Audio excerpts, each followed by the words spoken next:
આજની ધર્મકથા નવપદજીની ઓળીનું 8મો દિવસ ચારિત્રપદ. ચારિત્ર શબ્દ સાંભળીએ એટલે અનેક ચારિત્રધર મહાત્માઓની પરંપરા આપણી નજર સામે આવી જાય. ચારિત્રધર મહાત્માઓ મુનિરાજ, પન્યાસી ભગવંત, ઉપાધ્યાય ભગવંતો, આચાર્ય ભગવંતો આદિ અનેકવિધ આચાર્ય ભગવંતોએ ભગવાનની વાણીને આપણા સુધી પહોંચાડી. એ તો કદાચ બહુ નજીવો ઉપકાર ગણાય. સૌથી મહત્ત્વનો ઉપકાર જે એમનો છે એ છે કે પ્રભુએ જે માર્ગને ઊભો રાખ્યો છે, જે કરવાથી મોક્ષ મળે, એ માર્ગને એ લોકોએ જીવી બતાવ્યો અને આપણી નજર સામે જીવી બતાવે છે. આ સૌથી મોટો ઉપકાર છે. ચારિત્ર એ સાંભળવાની વસ્તુ નથી, ચારિત્ર એ આચરવાની વસ્તુ છે. તો એવી આચરણા જેમના જીવનમાં થઈ છે એવા અનેકવિધ આચાર્ય ભગવંતોમાંના એક આચાર્ય ભગવંત એટલે પૂજ્ય સંયમભવ સુરી મહારાજ સાહેબ. કથા પર્યુષણાદિ કલ્પોમાં ક્યાંક ક્યાંક આવે છે. આજે એના થોડાક ઊંડાણમાં જવાનો પ્રયત્ન કરવો છે. જંબુસ્વામી મહારાજ એમની પાટે પ્રભવસુરી મહારાજ સાહેબ બિરાજમાન થયા. અને આ પ્રભવસુરી મહારાજ સાહેબ હવે એમનો આયુષ્ય, એમને એવું લાગે છે કે હવે પૂરું થવા આવે છે, થોડો સમય બાકી છે, એટલે હવે એમના ઉત્તરાધિકારી તરીકે એ પોતાના જ્ઞાનના ઉપયોગ દ્વારા હવે એમના જેટલા પણ મુનિરાજ છે એ બધા તરફે દ્રષ્ટિ દોડાવે છે. નેતૃત્વ એ બધાનું કામ નથી. Leadership is a different quality. તમે કેટલા પણ બેસ્ટ છો ટેલેન્ટમાં, દેટ ડઝન્ટ મીન કે તમે સારા લીડર બની શકશો. કારણ કે લીડરની અંદર સ્કિલ સાથે ઉદારતા એ સૌથી મોટો ગુણ હોવો જોઈએ. અને ઉદારતાની સાથે ક્યાં ઉદારતા વાપરવી ને ક્યાં ન વાપરવી એવી વિચક્ષણતા, બુદ્ધિમત્તા, એવો વિવેક, એવી ગીતાર્થતા, આ જે પણ નામો આપો, પણ અલ્ટિમેટલી એ વિચાર શક્તિ, એ નિર્ણય શક્તિ એ બહુ મહત્ત્વની છે. એટલે આપણે ત્યાં ઘણીવાર એવું કીધું કે એનામાં કદાચ સ્કિલ ન હોય ને તો ચાલે લીડરમાં, પણ લીડરમાં બધાને સાંકળી રાખવાની સેન્સ જોઈએ. એ પોતાનું મન માન્યું કરતો હોય તો એ પોતાની આરાધના કરે, એનો કશો વાંધો નથી, પણ એને લીડર ન બનાવાય. એટલે અહીંયા પ્રભવસુરી મહારાજ સાહેબ જ્યારે બધા જ લોકોને જુએ છે, મહાત્માઓને, એમના આખા પરિવારમાં એમને એવું કોઈ દેખાતું નથી આ યોગ્યતાવાળું કે જેમના ઉપર એ આખો ને આખો ગચ્છ સોંપી શકે. એવું ભૂલથી એ ન વિચારવું કે એમના શિષ્યોમાં કોઈ યોગ્યતા નથી. એઝ આઈ સેડ, લીડરશિપની યોગ્યતા એ આખો ડિફરન્ટ કન્સેપ્ટ છે. એટલે હવે આવું એ વિચારતા હતા કે આ ક્યાં એવું ગોતવા જાઓ, અને એમણે ગચ્છની બહાર દ્રષ્ટિ કરી. અને બહાર દ્રષ્ટિ કરતાં એમને જ્ઞાનમાં જણાયું કે રાજગૃહી નગરીમાં રહેતા સ્વયંભવ નામનો જે બ્રાહ્મણ છે એ પોતાના ઉત્તરાધિકારી તરીકે આ પાઠ પરંપરામાં પાઠ સંભાળવા માટે યોગ્ય લાગ્યું. અને એટલે પ્રભવસુરી મહારાજ સાહેબ રાજગૃહી ગયા. એક સામાન્યપણે વિચારણા કરીએ કે જૈન શાસન આટલું બધું મહાન અને છતાં પણ આટલું બહોળું જૈન શાસન, ત્યારે તો સંખ્યા કેટલી હશે, આપણી કલ્પના બહારની સંખ્યા મહાત્માઓની પણ હશે ને શ્રાવકોની પણ હશે. એમાંથી ક્યાંય ન નજર ઠરતા પ્રભવસુરી મહારાજ એક બ્રાહ્મણ ઉપર નજર ઠરાવે છે. આમાં એક બહુ મહત્ત્વનો ગુણ છે કે પ્રભવસુરી મહારાજ સાહેબ અથવા જૈન શાસન એ ગુણને બહુમાન આપે છે. અગર યોગ્ય ગુણ બ્રાહ્મણમાં દેખાય છે તો એ બ્રાહ્મણ પણ યોગ્ય છે, અને એ આ પાઠ પરંપરાને શોભાવવા માટે સર્વથા અધિકારી છે. કારણ કે અહીંયા આ ગુણનું શાસન છે, આ ધનવાનોનું શાસન નથી, આ ગુણવાનોનું શાસન છે. અને એટલે અહીંયા સ્વયંભવ બ્રાહ્મણ રાજગૃહીમાં છે, ત્યાં પ્રભવસુરી મહારાજ સાહેબ જાય છે અને ત્યાં સ્થિર થઈ અને એ જ્યાં યજ્ઞકર્મ કરાવતો હતો ત્યારે બે શિષ્યોને પ્રભવશ્રી મહારાજ સાહેબે બોલાવ્યા અને કીધું કે તમારે આ યજ્ઞ સ્થળે જવાનું અને હું જે કહું છું એવો શ્લોક જોર જોરથી ત્યાં બોલી અને નીકળી જવાનું. શું બોલવાનું? તો કે અહો કષ્ટમ તત્વમ ન જ્ઞાયતે પરમ. અરે આ તો કેવી કષ્ટની વાત છે કે આટલું બધું મહાકષ્ટ કરે છે પણ પરમ તત્વને તો જાણતો જ નથી. આવું 5-6 વાર બોલી અને બે શિષ્યો નીકળી ગયા. સ્વયંભવ બ્રાહ્મણ છે, પણ ત્યાં એ વિચાર કરે છે કે જૈન સાધુ અસત્ય ન બોલે. તમે વિચાર કરો, આર્ય પરંપરા કેટલી મહાન કે ઇતર ધર્મી છે, વિરુદ્ધ ધર્મી છે, અને છતાં પણ સામેવાળાના ધર્મના આચાર્યો અથવા ધર્મના મુનિઓ પ્રત્યે કેટલી બધી અંદરમાં અડગ વિશ્વાસતા અને શ્રદ્ધા થશે કે એ લોકો જૂઠું તો ના જ બોલે. અને એટલે હવે સ્વયંભૂ વિચારમાં પડે છે કે આમને જૂઠું બોલવાનું તો કોઈ પ્રયોજન છે નહીં. તો એવું કયું મહાકષ્ટ હું કરું છું કે જેમાં હું પરમતત્વને જાણતો જ નથી? તો પછી એનો અર્થ કે આ પરમતત્વ છે શું? તો મને મારા ગુરુએ કેમ એ સમજાવ્યું નથી? એટલે તરત જ એ યજ્ઞાચાર્ય પાસે જાય છે અને પૂછે છે. તો યજ્ઞાચાર્ય કહે છે કે તું જરા પણ સંદેહ ન કર, યજ્ઞ એ જ પરમ તત્વ છે. પણ સ્વયંભાવને હજી બેસતું નથી મગજમાં, અને એથી એ બે સાધુઓની શોધ કરવા ગયો અને ત્યાં આવી અને સાધુઓને પકડેલા. સાધુઓ એમને કીધું કે તમે પ્રભાવશ્રી મહારાજ સાહેબ પાસે આવો. એટલે પ્રભાવશ્રી મહારાજ સાહેબ આગળ જઈને એમને કીધું કે આવી આવી ઘટના બની છે, તો હે મહાત્મન પરમ તત્વ શું છે? એટલે પ્રભાવશ્રી મહારાજ સાહેબે પણ કીધું કે આ પરમ તત્વ તો તને તારા યજ્ઞાચાર્ય કહેશે, એ અમે કેમ કહીએ? તારા ગુરુ તો એ છે. એટલે એમણે કીધું કે યજ્ઞાચાર્યને એમાં પૂછ્યું, પણ એ બોલતા નથી. તો કે તારે કદાચ એમને ડરાવવા પડશે તો એ બોલશે, એમને એમ થોડી બોલશે. એટલે સ્વયંભૂ બ્રાહ્મણે કીધું કે ઠીક છે. એટલે આવ્યો, આંખ એકદમ લાલ કરી, છેવટે કાંઈ ન થતાં ખડગ એટલે કે તલવાર ઉપાડી, અને તલવાર ઉપાડીને ગળે મૂકીને કીધું કે મને તત્વ બતાવો, નહીં તો હું તમારું માથું છેદી નાખીશ. તત્વ જાણવાની જિજ્ઞાસા કેવી અને કેટલી!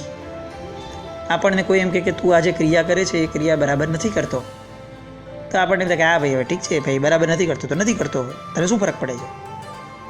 યા તો બહુ તો એમ કહે કે અચ્છા તો તું મને કે શું કરવાની જરૂર છે, અને એણે જે કીધું એ પ્રમાણે કરી લીધું. ક્યાંય આપણને એવી ઈચ્છા થાય છે કે હું પોતે કેમ જાણકારી ન મેળવું કે આ તત્વ કેવી રીતે થાય, આ ક્રિયા કેવી રીતે થાય. આજે સૌથી મોટી તકલીફ જે આપણા લોકોની છે એ છે કે આપણને બધું રેડીમેડ જોઈએ છે. કોઈ એક વ્યક્તિએ વોટ્સએપ પર મેસેજ ફેરવી દીધો કે આ ધર્મ છે, એટલે આપણે કહેવા લાગ્યા કે બરોબર છે, આ ધર્મ છે, આવી રીતે થોડી કરાય, અને જે આ કરે છે બધા ખોટા છે. થોડા વખત પછી બીજો કોઈ વોટ્સએપ પર મેસેજ આવ્યો કે નહીં, ધર્મ તો આ છે. એટલે આપણે પોતે જ્ઞાતા બનવાનું કે જ્ઞાની બનવાનો પુરુષાર્થ આપણામાં કેમ નથી જન્માવતા? એ જે જિજ્ઞાસા વૃત્તિ છે કે ભાઈ બધાનું ક્યાં સાંભળવા બેસીશ, ચાલ એક કામ કર, આવડું મસ્ત મહાન જીન શાસન મળ્યું છે જેમાં બધા જ પ્રશ્નોના જવાબ છે, હું જ ભણવા બેસું અને હું પોતે ચકાસું. સમ્યક દર્શનની પૂર્વ ભૂમિકામાં ચકાસણી મૂકી છે. સૌથી પહેલાં જિજ્ઞાસા વૃત્તિ હોય, એની પછીથી પ્રશ્નો પૂછવાની વૃત્તિ હોય, અને એની પછીથી તત્વ નિર્ણય હોય. આ તત્વ નિર્ણય થાય તો સમ્યક દર્શન થાય. બાકી આપણે એમ કહે કે હા સાહેબ તમે જે કહ્યું બધું સાચું, એ તત્વ નિર્ણય નથી. એ શ્રદ્ધાની પાછળ સંપૂર્ણપણે તર્કથી સમજેલી બુદ્ધિ હોવી જોઈએ, તો શ્રદ્ધા મજબૂત છે. નહીં તો આજે આપણે કંઈક કરીએ અને કોઈ કહે કે આ ખોટું છે તો આપણે કહી દઈએ કે આ ખોટું છે. સ્વયંભૂને એવું નહોતું. એણે તલવાર કાઢી અને એને પૂછ્યું કે બોલ મને તત્વ કે. યજ્ઞાચાર્ય ડરી ગયા અને સ્તંભની નીચે સ્થાપિત કરેલા એવા શાંતિનાથ ભગવાનને બહાર કાઢીને બતાવ્યા કે જુઓ આ પરમ તત્વ છે, આ ભગવાન નીચે છે ને, એના પુણ્યથી આ આખો બધો બહાર પ્રભાવકતા દેખાય છે. તો આ યજ્ઞનું પરમ તત્વ શું? શાંતિનાથ ભગવાનની પ્રતિમા. અને એ પ્રતિમા જોઈ અને સ્વયંભૂ એકદમ શાંત રસમાં લીન થઈ ગયો. પહેલી વાર જેને પ્રતિમાના આટલા બહુમાનથી એને દર્શન કર્યા છે. એટલે એણે તરત પ્રતિમા લીધી અને પ્રભાવશ્રી મહારાજ સાહેબ પહોંચ્યા અને એમને પૂછ્યું કે આમનું સ્વરૂપ શું છે.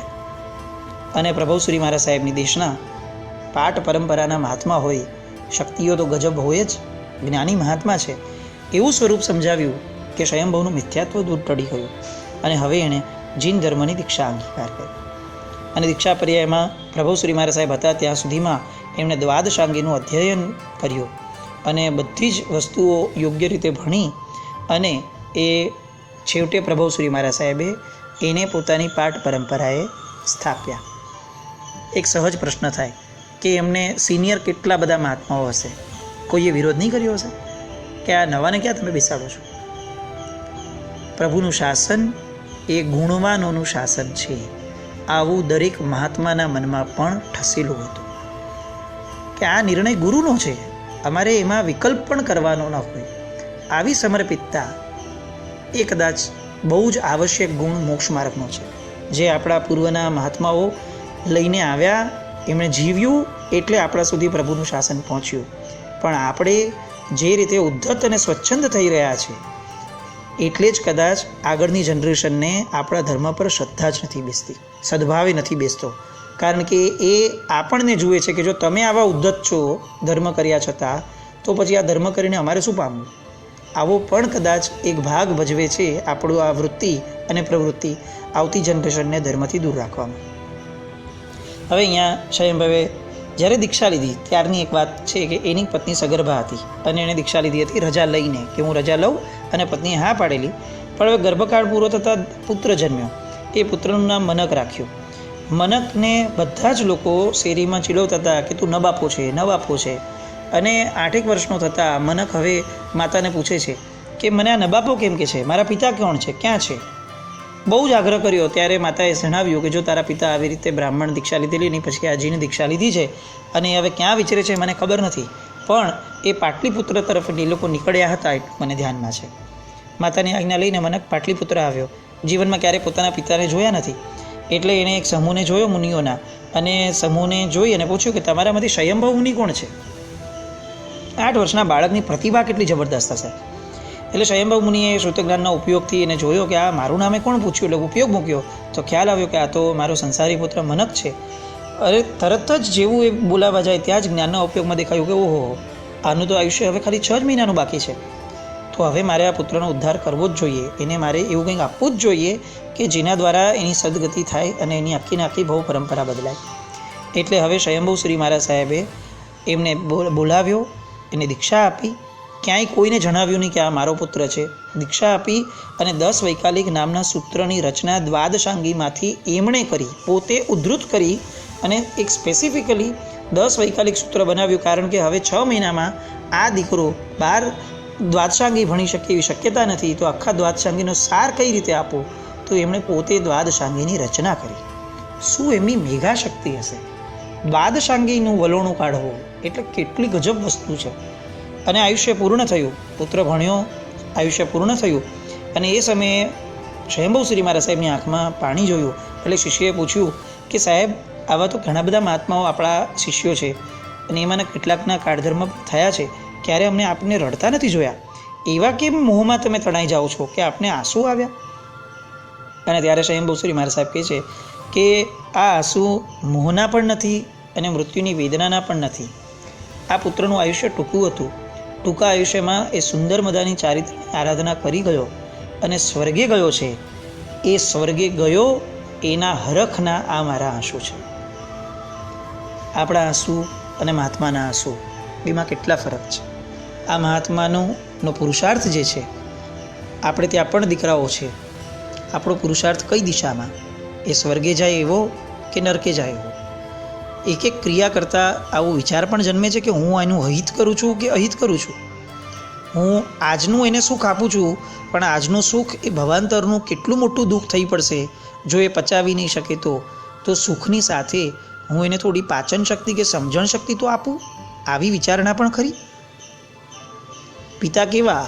તો સ્વયંભુ શ્રી મહારાજ સાહેબ જેવા, કે જેણે 6 મહિના કોઈને કીધું નહીં કે આ મારો દીકરો છે. કેમ? કારણ કે જો કેત તો એ લોકોને પંપાડત, અને આમને નહોતું જોઈતું કે એ પંપાડી અને થોડો પણ પ્રમાદ કરે, કારણ કે 6 જ મહિના હાથમાં છે. આજે આપણે કોરોનાના એવા સમયમાં જીવીએ છીએ, એવા ડભાઈમાં જીવીએ છીએ કે આપણને ખબર જ નથી કે કેટલો સમય કોના હાથમાં ક્યાં છે.